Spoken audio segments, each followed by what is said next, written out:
Hi అండి. పప్పుచారు ఇలా చేసుకున్నప్పుడు ఏదైనా సైడ్ డిష్ ఉండాలి, అది కూడా సింపుల్గా అయిపోవాలి అంటే ఇలా ట్రై చేసి చూడండి. బౌల్లో అరకప్పు శనగపిండి, 1 టేబుల్ స్పూన్ బొంబాయి రవ్వ, 1 టీ స్పూన్ వరకు వాము, టేస్ట్కి తగ్గ ఉప్పు, కొంచెం పసుపు వేసి ఒక్కసారి కలిపి కొంచెం కొంచెం నీళ్లు వేసుకుంటూ బజ్జీల కన్సిస్టెన్సీ వచ్చేంత వరకు పిండిని కలుపుకోవాలి. మీరు బొంబాయి రవ్వకు బదులుగా బియ్యపిండి కూడా తీసుకోవచ్చు, 1 టేబుల్ స్పూన్ వరకు.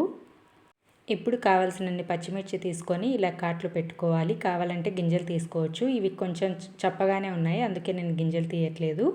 చిన్న చిన్న ముక్కల్లాగా కట్ చేసుకొని ఈ శనగపిండిలో వేసుకోవాలి. కన్సిస్టెన్సీ అనేది పిండి ఇలా ఉండాలి. శనగపిండిలో వేసిన పచ్చిమిర్చి ముక్కల్ని ఇలా చేతితోటి కానీ స్పూన్ తోటి కానీ ఆయిల్లో వేసి డీప్ ఫ్రై చేసుకోవాలి. అదేనండి, కట్టు బజ్జీ లాగానే ఇవి చిట్టి బజ్జీలు అనుకోండి, చాలా బాగుంటాయి టేస్ట్. కొంచెం ఆయిల్లో చిన్న కడాయి పెట్టుకొని కొంచెం ఆయిల్లో కూడా డీప్ ఫ్రై చేసుకోవచ్చు. టేస్ట్ చాలా బాగుంటాయి. సైడ్ డిష్గానే కాదు, స్నాక్స్ టైంలో కూడా ట్రై చేయండి.